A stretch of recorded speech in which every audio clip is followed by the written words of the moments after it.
সাহাবারা বলেন, ইয়া রাসূলুল্লাহ, আপনাকে হত্যা করতে এসেছে, তার তো কঠিন ক্যাপিটাল পানিশমেন্ট হওয়া দরকার, কঠিন শাস্তি হওয়া দরকার। বিশ্বনবী বললেন, না, আমি যেটা জানি তোমরা সেটা জানো না, তোমরা সুমামার সাথে ভালো আচরণ করো। বিশ্বনবী সুমামার কাছে গেলেন। প্রথম দিন যে তিনি কালেমার দাওয়াত দিলেন, ইমানের দাওয়াত দিলেন, ইসলামের দাওয়াত দিলেন, রিসালাতের দাওয়াত দিলেন, আখিরাতের দাওয়াত দিলেন। পরের দিন যে বিশ্বনবী সালাতের দাওয়াত দিলেন, যাকাতের দাওয়াত দিলেন, ইসলাম কি, কিভাবে, কেমন করে পালন করতে হয় চমৎকার আর্টিকুলেট করতে শুরু করলেন। তন্ময় হয়ে সুমামা ইবনে উসাল রাদিয়াল্লাহু তাআলা আনহু বিশ্বনবীর কথাগুলো শুনতে আরম্ভ করলো। একদিন নয়, 2 দিন নয়, টানা 3 দিন বিশ্বনবী সুমামার কাছে ইসলামকে প্রেজেন্ট করেছেন, উপস্থাপন করেছেন। আওয়াজ করে বলেন, কয় দিন? 3 দিন। 3 দিন মসজিদে নববীতে বাধা। আর সাহাবীদেরকে বললেন, তার খোঁজ খবর নিও, তোমরা যে রুটি বানাও এর মধ্যে সবচেয়ে ভালো আটার রুটিটা তারে দিও, সবচেয়ে রিফাইন্ড খেজুর, যেটা পিওর খেজুর, এটা তারে দিও। আর বিশ্বনবী নিজের উট থেকে দুধ দহন করে ওনার বাড়ির এক কর্মচারীকে বলেছেন, দুধ দহন করে সুমামার জন্য নিয়ে যেও। সুবহানাল্লাহ পড়বেন না? সবাই তো অবাক, ইয়ামামা থেকে আসছে নবীকে হত্যা করতে, বিশ্বনবী দেখে তারে জামাই আদর করে, তাকে মজার মজার খাবার দিও, দুধ দিও, আদর আপ্যায়ন করো। 1 দিন নয়, 2 দিন নয়, টানা 3 দিন বিশ্বনবী এভাবে সুমামার কাছে যেয়ে ইসলামকে প্রেজেন্ট করতে আরম্ভ করলেন, ইসলামকে উপস্থাপন করতে শুরু করলেন। আর তাকে চমৎকার এন্টারটেইনমেন্ট আপ্যায়ন দিতে আরম্ভ করলেন। টানা 3 দিন যখন ইসলামের দ্য বিউটিজ অফ ইসলাম, ইসলামের সুমহান বাণী, সৌন্দর্য তার কাছে উপস্থাপন শেষ, তাকে আপ্যায়ন শেষ, বিশ্বনবী বললেন সাহাবেদেরকে, যাও এবার সুমামার হাতের পায়ের রশি দুটো খুলে দাও। তারা বললেন, ইয়া রাসূলুল্লাহ, কি বলেন আপনি? ও তো হত্যাকারী, সুযোগ পায় নাই, আপনারে মারতে পারে নাই, ছেড়ে দিলে আবার ও আপনার উপর তলোয়ার নিয়ে ঝাঁপিয়ে পড়বে। নবী, এই সিদ্ধান্ত আপনি নিতে যাবেন না। বিশ্বনবী বললেন, যেটা বলেছি সেটা করো, সুমামার রশিগুলো ছেড়ে দাও, সুমামার হাতে পায়ের রশিগুলো যে তোমরা খুলে দাও। সাহাবারা তর্ক জোরে দিলেন, লা ইয়া রাসূলুল্লাহ, এমনটা করবেন না, তো ভয়ঙ্কর, ভয়ঙ্কর খুনি, কি জানি কি হয়ে যায়। বিশ্বনবী বললেন, না, তার হাতে পায়ের রশিগুলো খুলে দাও। সাহাবারা বিশ্বনবীর কথা মতো তার হাতে পায়ের রশিগুলো খুলে দিল। সুমামা মুহূর্তের মধ্যে মসজিদে নববী থেকে বের হয়ে ইয়ামামায় ফিরে না যে মসজিদে নববীর পাশে একটা খেজুর বাগান ছিল, সেখানে চলে গেলেন। সেখানে একটা ছোট্ট কুয়া ছিল, কুয়ার পানি দিয়ে তিনি গোসল করলেন। সুবহানাল্লাহ পড়েন। কুয়ার পানি দিয়ে গোসল করে মসজিদে নববীর সামনে এসে বিশ্বনবী এবং সাহাবাদের সামনে দাঁড়িয়ে সাব্বাবা উঁচু করে বললেন, আশহাদু আল্লা ইলাহা ইল্লাল্লাহ ওয়া আশহাদু আন্না মুহাম্মাদান আবদুহু ওয়া রাসূলুহু। আল্লাহু আকবার। আমি সাক্ষ্য দিচ্ছি আল্লাহ ছাড়া কোনো ইলাহ নাই, আর মুহাম্মদ আল্লাহ তাআলার প্রেরিত বান্দা এবং রাসূল। প্রিয় ভাইরা, ইহসান দিয়ে যা জয় করা যায়, কঠোরতা দিয়ে সেটা কুশ্চিনকালেও জয় করা যায় না। আওয়াজ করে বলেন, ঠিক কি না? এবার সুমামা দাঁড়িয়ে বলে, ওগো নবী, আমি তো কালিমা পড়ে মুসলমান হয়ে গেলাম, এবার শোনেন, এই মুহূর্তের আগে আপনার চেহারার চাইতে নিকৃষ্ট কোনো চেহারা আমার কাছে ছিল না, কিন্তু শাহাদা পাঠ করার পরে আপনার চেহারার চাইতে উত্তম শ্রেষ্ঠ কোনো চেহারা আমার কাছে আর নাই। ও নবী, আজকের দিনের আগে ইসলাম ধর্মের চেয়ে নিকৃষ্ট অপছন্দনীয় কোনো ধর্ম আমার কাছে ছিল না, কিন্তু এই মুহূর্ত থেকে ইসলামের চেয়ে সেরা শ্রেষ্ঠ পছন্দনীয় কোনো ধর্ম আমার কাছে নাই। নবী গো, আজকের দিনের আগে মদিনার চাইতে অপছন্দনীয় নিকৃষ্ট কোনো শহর আমার কাছে ছিল না, কিন্তু এই মুহূর্তের পর থেকে মদিনার চাইতে কোনো শ্রেষ্ঠ শহর আমার জানা নাই। সে ছিল গমের বড় ডিলার, গম বেচতো। কি বেচতো? তার গম কিনে মক্কার লোকেরা রুটি খাইতো। সে ঘোষণা দিল, আজকে থেকে মক্কাবাসীদের জন্য সব গম আমি হারাম করে দিলাম, মক্কাবাসী এখন না খেয়ে মরে। সুবহানাল্লাহ পড়বেন না? মক্কাবাসী বিশ্বনবীর কাছে আসলেন, এসে বললেন, মুহাম্মদ, আমরা তো তোমার ভাই, তোমার চাচা, তোমার ভাতিজা, তোমার আত্মীয়, তুমি সুমামারে বলো সে যেন আবার গমের সাপ্লাই মক্কার জন্য অনুমতি দিয়ে দেয়। বিশ্বনবীর অনুমতি ক্রমে সুমামা আবার মক্কাতে গম পাঠাতে শুরু করলো। পড়েন সুবহানাল্লাহ। ইহসান, ইহসান দিয়ে আপনি যেটা জয় করতে পারবেন, you can win the heart of your enemies. ইহসান দিয়ে আপনি আপনার শত্রুর হৃদয়কে জয় করতে পারবেন। আওয়াজ করে বলেন ঠিক কি না? এজন্য আল্লাহ বললেন ওয়ানফিকু ফি সাবিলিল্লাহি ওয়ালা তুলকু বিআইদিকুম ইলাত তাহলুকা ওয়া আহসিনু ইন্নাল্লাহা ইউহিব্বুল মুহসিনিন। তোমরা আল্লাহর রাস্তায় দান করবে আর নিজেরা নিজেদেরকে ধ্বংসের হাতে ঠেলে দিও না। তোমরা একে অপরের প্রতি ইহসান করবে, কারণ ইহসানকারীদেরকে আল্লাহ বড্ড ভালোবাসেন। সুবহানাল্লাহ পড়েন। আবার সূরা রহমানে আল্লাহ বললেন হাল জাযাউল ইহসানি ইল্লাল ইহসান ফাবিআইয়ি আলা, সবাই পড়েন ফাবিআইয়ি আলাই রাব্বিকুমা তুকাযযিবান। ইহসানের প্রতিদান হিসেবে ইহসানি হয়। বিশ্বনবী সুমামার প্রতি যেমন ইহসান করেছেন, সুমামাও ঠিক তেমন ইহসান ফিরিয়ে দিয়েছে। ঠিক কিনা বলেন? তাহলে এক নম্বরে হচ্ছে আদ, ন্যায় বিচার। দুই নম্বরে সবাই বলেন ইহসান, সদাচরণ। ইহসান দুই ধরনের প্রিয় ভাইরা, ইহসান ফিল ইবাদা, ইহসান ফিল মুআমালা। ইহসান ফিল ইবাদা হচ্ছে একাগ্র অনুভবে ইবাদতে ডুব দেওয়া, এর নাম ইবাদতের ইহসান। সুবহানাল্লাহ পড়ে। বিশ্বনবী বলেন ইহসান মানে কি জানো নাকি? হাদিসে জিবরিলে সাইয়েদনা জিবরিল আলাইহিস সালাম বিশ্বনবীকে বললেন আখবিরনি আনিল ইহসান। নবী আমাদেরকে বলেন ইহসান মানে কি? বিশ্বনবী বললেন আনতা আবুদাল্লাহা কাআন্নাকা তারাহু ফাইন লাম তাকুন তারাহু ফাইন্নাহু ইয়ারাক। ইহসান মানে হলো এমন ভাবে তুমি আল্লাহর সামনে নিজেকে উজাড় করে ইবাদত করবে, তুমি ভাববে তুমি আল্লাহকে দেখতে পাচ্ছ। আর এটা যদি ভাবা তোমার জন্য কঠিন হয়ে যায়, অন্তত এতটুকু তুমি ভাববা যে আল্লাহ তোমাকে দেখতে পাচ্ছেন। ঠিক কিনা বলেন? আমার বীর চট্টলার ভাইয়েরা, কেউ যেটা দেখে না সেটা দেখে কে? এই বিশ্বাস হৃদয়ের মধ্যে আছে? নামাজে যখন দাঁড়ান এই ফিলিংসটা আনা যাবে? হ্যাঁ, এশার সালাত তো এখনো হয় নাই না? আলোচনা শেষে এশার সালাত এখানে অনুষ্ঠিত হবে, তাই না? আচ্ছা বলুন তো, আমরা এশার সালাত পর্যন্ত বেঁচে থাকবো এই গ্যারান্টি আছে কার কার? হাত তোলেন। কয়েকজন হাত তুলছে পেছনে, না বোঝে তুলে ফেলছে। এশা পর্যন্ত যে আমরা হায়াত পাবো কোনো গ্যারান্টি আছে? সবাই আওয়াজ করে বলেন গ্যারান্টি আছে? গ্যারান্টি নাই। এই জন্য বিষ্ণু ইসলাম বলেছে এমন ভাবে নামাজে দাঁড়াও, ইবাদত করো, মনে করো হতে পারে এটাই আমার জীবনের শেষ নামাজ। Perform the salah as if this is your last and final prayer. এমন ভাবে সালাতে দাঁড়াও, ভাবো হতে পারে এটাই তোমার জীবনের শেষ নামাজ। এমন ভাবে নামাজে দাঁড়াও, ভাবো এটাই শেষ নামাজ। তাহলে নামাজে একাগ্রতা বাড়ায় দিবে কে? ফলে ইবাদতের ইহসান আমাদের অর্জিত হবে। আর মুআমালাতে ইহসান হলো,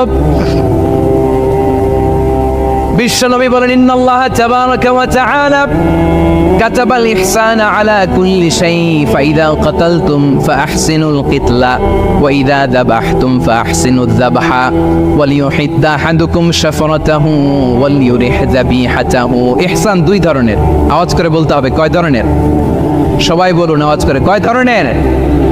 একটা হচ্ছে ইহসান ফিল ইবাদা, ইবাদতে ইহসান। ইবাদতে ইহসান কি? একাগ্র অনুভব দিয়ে ইবাদত করা, মন প্রাণ দিয়ে ইবাদত করা। আর মুআমালাতে ইহসান কি? সব কাজে, দৈনন্দিন কাজে, কর্মে, সামাজিক অ্যাক্টিভিটিতে কোমলতা প্রদর্শন করা, অনুগ্রহের সাথে সবকিছু করা। আল্লাহ তাআলা ইন্নাল্লাহা তাবারাকা ওয়া তাআলা কাতাবাল ইহসানা আলা কুল্লি শাই, তিনি সব কিছুর ব্যাপারে ইহসানকে আবশ্যক করেছেন। সবকিছু, মুমিনের সব কাজে ইহসানের পরশ থাকবে। ওয়া ইযা কাতালতুম ফাহসিনুল কিতলা। বিষ্ণুই বলেন তুমি যখন কাউকে হত্যা করো ইহসানের সাথে করো। সুবহানাল্লাহ পড়বেন না? যখন হত্যা করো তখনও ইহসানের সাথে। আচ্ছা হত্যা করবো আবার ইহসান আসবে করতে করে তো মেরেই ফেলবো আমি। আল্লাহ, ও ভাই একজন খুন করেছে, খুনি, রাষ্ট্রীয় আইনে তার শাস্তি হয়েছে ডেথ পেনাল্টি, মৃত্যুদণ্ড। এখন মৃত্যুদণ্ড দেখে আপনি যেমনে মন চায় তেমনে মারবেন লোকটারে? ওর নাক কেটে ফেলতে পারবেন? ওর কান কাটতে পারবেন? ওর চোখ উপড়ে ফেলতে পারবেন আপনি? যেমন মন চায় তার অঙ্গহানি করা যাবে না। ইহসানের সাথে তাকে হত্যা করো। সুবহানাল্লাহ, this is Islam, this is the true essence of Islam. ওয়া ইযা যাবাহতুম ফাহসিনুয যাবহা, যখন জবাই করবে তখনও ইহসানের সাথে জবাই করো। করব জবাই, ওইখানেও নাকি হিংসা। আচ্ছা, কুরবানির দিন আমরা পশুগুলোরে কি করি বলেন সবাই আওয়াজ করে? জবাই। জবাই মানে তো এটার মেরেই ফেলতেছি, একটু পরে তো টুকরো টুকরো করে গোশতগুলো খাবো, এটা তো খাবো, এটা তো মেরেই ফেলবে। বিষ্ণু বলে না, জবাইয়ের মধ্যেও মুমিনের জবের ভেতরেও ইহসানের পরশ থাকা চাই। যখন জবাই করবে প্রাণীটাকে হাত পা টাইট করে বেঁধে নাও, ছুরিটাকে শার্পেন করে নাও, ধারালো করে নাও, যাতে অল্প সময়ে জবাইটা হয়ে যায়, প্রাণীটা যাতে কম কষ্ট পায়। সুবহানাল্লাহ পড়ে। দিস ইজ কল্ড ইহসান। ইহসান আল্লাহ তাআলা যেমনি আদলের আদেশ করেছেন, ন্যায় বিচার জাস্টিস এনশিওর করতে বলেছেন, সমাজে ইহসানের ব্যবহার, ইহসানের অনুশীলন তিনি করতে বলেছেন। এজন্য মুমিনের প্রতিটি কাজে, আমার চট্টগ্রামের ভাইরা আমার দিকে তাকান, খেয়াল করে শুনুন, মুমিন জীবনের প্রতিটি কাজে ইহসানের পরশ থাকা চাই। আমরা যেন আমাদের পরিবারের প্রতি ইহসান করি, আমরা যেন আমাদের কর্মচারীদের প্রতি ইহসান করি, আমরা যেন আমাদের কলিগদের প্রতি ইহসান করি, আমরা যেন আমাদের ভাইদের প্রতি ইহসান করি। মুমিন জীবনের প্রতি কাজে ইহসানের পরশ থাকার দরকার আছে না নাই? কথা বুঝতে পেরেছেন? তাহলে আল্লাহ তাআলার 3টা আদেশ ছিল, কয়টা গেল? ভুলে গেছে চট্টগ্রাম। 3টা আদেশের মধ্যে কয়টা বললাম? প্রথমে কি ছিল? আদল। 2 নম্বরে, 3 নম্বরে রব্বুল আলামিন বললেন ওয়া ইতা ইদিল কুরবা, নিকটাত্মীয়দেরকে দান করো, নিকটাত্মীয়দেরকে দাও, যারা তোমাদের ব্লাড কানেকশনের আত্মীয় তাদেরকে তোমরা দাও। এখানে জেনারেলি বললেন দাও, কি দিব সেটা তিনি এখানে বলেন নাই, সেটা তিনি সূরাতুল ইসরার মধ্যে বলেছেন। আল্লাহ বলেন ওয়া আতিযাল কুরবা হাক্কা, নিকট আত্মীয়দেরকে তাদের অধিকার, তাদের প্রাপ্য তোমরা বুঝিয়ে দাও। দেখেন, একটা শান্তির সমাজ, একটা সমৃদ্ধ সমাজ, একটা মানবিক সমাজ গঠনের জন্য আল্লাহ তাআলা বেশি না, মাত্র 3টা অর্ডার, 3টা ভার্ডিক্ট তিনি জারি করেছেন। 1 নম্বর সুশাসন, ন্যায় বিচার। 2 নম্বর ইহসান। 3 নম্বর নিকটাত্মীয়, যারা কাছের, তোমার ভেরি ক্লোজ রিলেশনশিপে আছে, তাদেরকে দাও। দাও, দিলে বাড়িয়ে দেয় কে? অনেকে দিতে যায় না, কৃপণতা করে। দিলে বাড়ায় দেয় কে? ও মিয়া, মদিনার মধ্যে সবচাইতে গরিব সাহাবী ছিল বেলাল রাদিয়াল্লাহু তাআলা আনহু।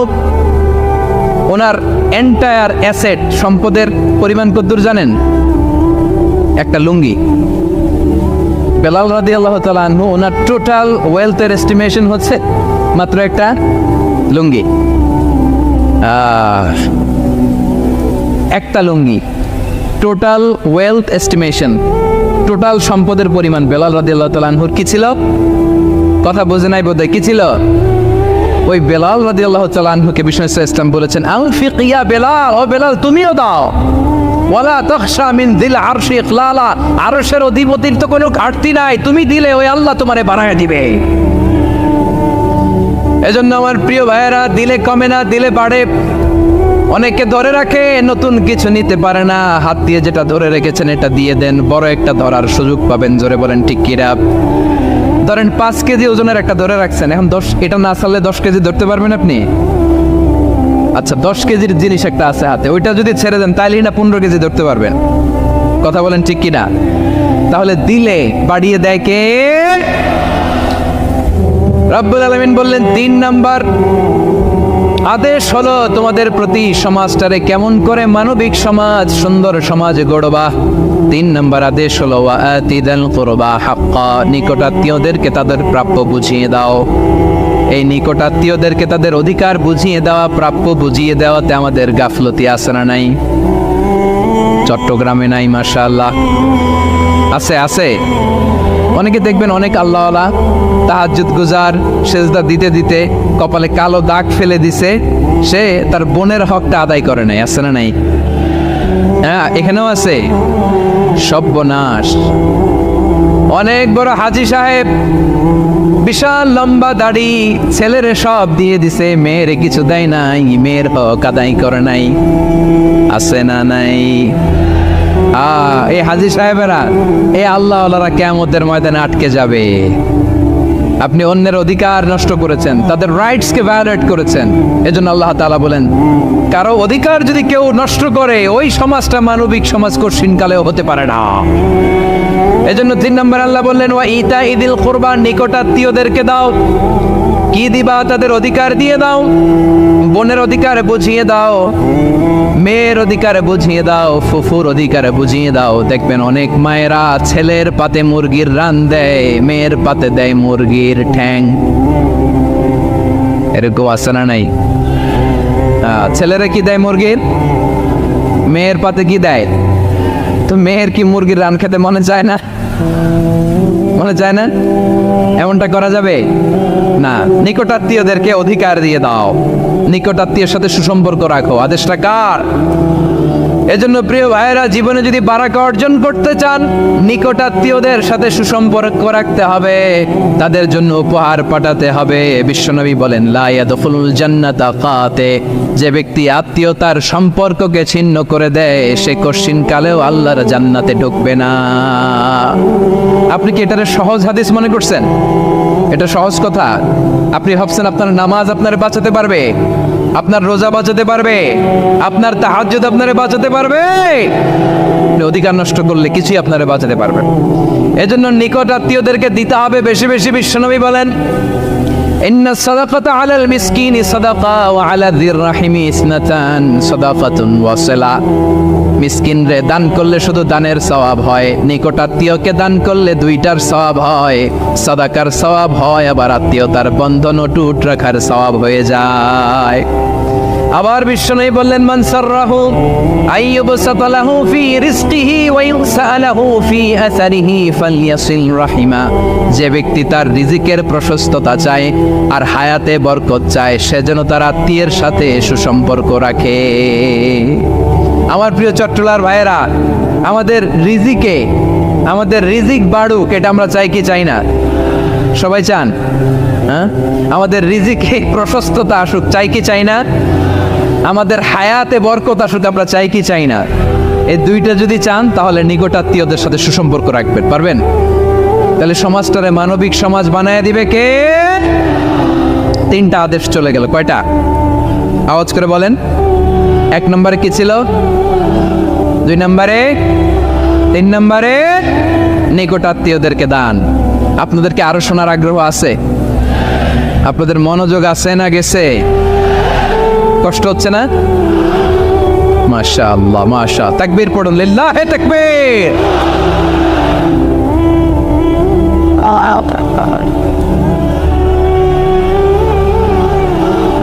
মাশাআল্লাহ।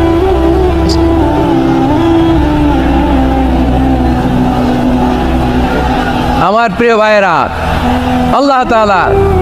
আল্লাহ তাআলা 3টা জিনিসের যেমনি আদেশ করেছেন, অনুরূপভাবে 3টা বিষয় তিনি বারণ করেছেন, নিষেধ করেছেন। ওগুলোর কাছেও যাওয়া যাবে।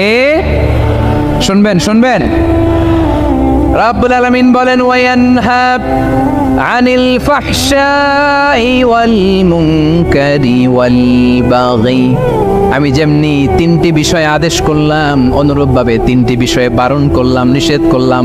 আমার 1 নম্বর নিষেধাজ্ঞা হলো অশ্লীলতার প্রতি। ফাহশা, ওয়ায়ানহা আনিল ফাহশা, আল্লাহ তাআলা অশ্লীলতাকে নিষেধ করেছেন। কোন জিনিসকে? সবাই বলুন, কোন জিনিসকে? যত ধরনের, যত টাইপের, যত ক্যাটাগরির অশ্লীলতা হতে পারে, সব অশ্লীলতাকে হারাম করেছেন কে? ফাহশা মানে কি? কথায়, কাজে, আচরণে, কমেন্ট, ফেসবুকের কমেন্টসে যত ধরনের নোংরামো আছে, যত ধরনের অশ্লীলতা আছে, এটাকে আরবিতে বলে ফাহশা। এটাকে কি বলে? রাব্বুল আলামিন বলেন, কুল ইন্নামা حرم ربي الفواحش ما ظهر منها وما بطن। ও নবী, আপনি বলে দেন, আমার রব প্রকাশ্য, অপ্রকাশ্য, স্পষ্ট কিংবা অস্পষ্ট, দৃশ্যমান কিংবা অদৃশ্যমান সব অশ্লীলতাকে হারাম করেছেন। সব ধরনের অশ্লীলতা হারাম, সব ধরনের। আল্লাহ তাআলা আমাদেরকে অশ্লীলতা থেকে বাঁচান, অশ্লীলতা থেকে তিনি আমাদেরকে হেফাজত করুক। পড়েন আমিন। এবার বলেন, আমাদের সমাজে অশ্লীলতা আছে না নাই? চট্টগ্রামে নাই? আমি কই নাই, ওনারা বলে আছে। দেখছেন, আমি সামহাও বাঁচায় দেওয়ার ট্রাই করতেছি, আমি সামহাও বাঁচায় দেওয়ার ট্রাই করতেছি, ওনারা বলে আছে অশ্লীলতা নানা ভাবে, নানা নামে, নানা মোড়কে আমাদের সমাজে আছে না নাই? সংস্কৃতির নামে, ফ্যাশনের নামে, বিনোদনের নামে, উপন্যাসের নামে, কনসার্টের নামে অশ্লীলতা আছে না নাই? আপনি দেখেছেন কনসার্টগুলোর অবস্থা? এই যে আতিফ আসলাম যে আসছে আমাদের দেশে, তারপর কে আমাদের সমাজে আছে না নাই? সংস্কৃতির নামে, ফ্যাশনের নামে, বিনোদনের নামে, উপন্যাসের নামে, কনসার্টের নামে অশ্লীলতা আছে না নাই? আপনি দেখেছেন কনসার্টগুলোর অবস্থা? এই যে আতিফ আসলাম যে আসছে আমাদের দেশে, তারপর কে আমাদের সমাজে আছে না নাই?